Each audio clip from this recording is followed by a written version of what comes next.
You may have heard there's an ongoing shortage of computer chips that go into everything from computers in cars to equipment for the U.S. military. Now Scott Thuman reports there's a plan to solve the problem using your tax dollars. In a race against time and under the pressure of a tight deadline, we are a company that does very high-tech electronics associated with military radios. Bruce Montgomery and his team at Syntonix, a technology company based in Maryland, diligently pieced together equipment used to extend the range of radio signals. Most of our customers have tactical communications requirements. They need their radios in a command center, in the basement of a building, or in a tunnel, or in a cave. And in a lot of cases, the antennas are too far away to connect them using anything other than optical fiber. So you have to use optical fiber to get the radio signals in and out. The due date on a contract for the U.S. military just weeks away. A complicated process made more challenging in the wake of a pandemic disrupting global supply chains, clogging ports, and bottlenecking deliveries. It means that when we call up the distributor to order something, the distributor goes, "Sorry, we don't have any." And you go, "What?" It's like going to the grocery store and being told they don't have toilet paper. That's a very sophisticated part that gets... For Bruce and his team, it's all about semiconductors, that tiny critical ingredient needed to make it all work. We've got microcontrollers, microprocessors, so all of these fancy integrated circuits, most of which are designed in the United States, few of which are actually fabricated here. They're mostly fabricated in Asia. Few indeed. A mere 12% of the global supply of semiconductor chips used to make smartphones, refrigerators, and defense industry equipment work are produced in the United States. Among their uses, controlling temperature sensors and managing power to illuminate electronic displays. Compare that to the volume produced in just 4 different parts of Asia, manufacturing more than 70% of the world's chips. Getting your hands on them, however, a different story. It takes about 6 months between ordering and delivery. We've got huge shipping problems right now, but the production's also a real problem. We've had a couple of Chinese suppliers tell us they're only allowed to have electricity 2 hours a day. So the whole supply chain, from soup to nuts, is screwed up.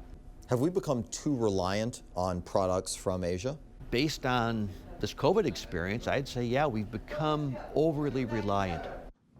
High time for that to change, according to Senator Mark Warner, who knows something about chips. He co-founded the early mobile phone company Nextel in 1987, and today says it's critical the U.S. creates its own resilient supply of chips. Other nations, particularly China, have dramatically increased their investment in this field because who controls the supply of semiconductor chips really controls, in many ways, the economic future. Which is why he's calling for the federal government to invest taxpayer dollars in the American semiconductor industry through a bipartisan bill he co-sponsored known as CHIPS, the Creating Helpful Incentives to Produce Semiconductors Act. President Biden late last month called on Congress to finish the job, just as chip manufacturer Intel announced it'll invest more than $20 billion to build 2 chip factories near Columbus, Ohio. I want to see Congress pass this bill right away and get it to my desk. Let's get another historic piece of bipartisan legislation done. The CHIPS Act, which puts forward $52 billion, $40 billion of it, which would go to build new chip facilities here, $12 billion for research and development. We're hoping to get it past the House, because if we don't make this investment, there will not be a new semiconductor manufacturing facility ever built again, I think, in America. The U.S. has a lot of catching up to do. Since 2011, the Chinese government has spent over $100 billion subsidizing its own semiconductor industry. With all due respect, every lawmaker who sponsors a bill or writes a bill says this is the one we need to pass. This one is so urgent. Why are we to believe that that's the case? Well, this past July, 68 of us, broadly bipartisan, we said this needs to go to the front of the line. South Korea alone is investing $135 billion. Japan is somewhere between 50 and 70 billion. And the chip manufacturing capital of the world over the last 20 years is Taiwan. The limited supply of chips not only jeopardizes business at Syntonix, it's a threat to a corporation as large as General Motors, which last fall physically shut down numerous assembly lines across North America for 2 weeks when it ran out of chips. Thousands of cars missing that small part used to power sunroofs and enable blind spot detection sat idle, workers sent home. Wall Street investment strategies further complicating the issue. This is happening at a time when venture capital firms are pouring money into China's chip sector. What's your reaction to that? I've been so disappointed with so much of American business who say, well, we see how China is treating its people in terms of human rights, but the Chinese market is so big, we can't turn away from it. They're chasing the easy money, sometimes at the cost to national security.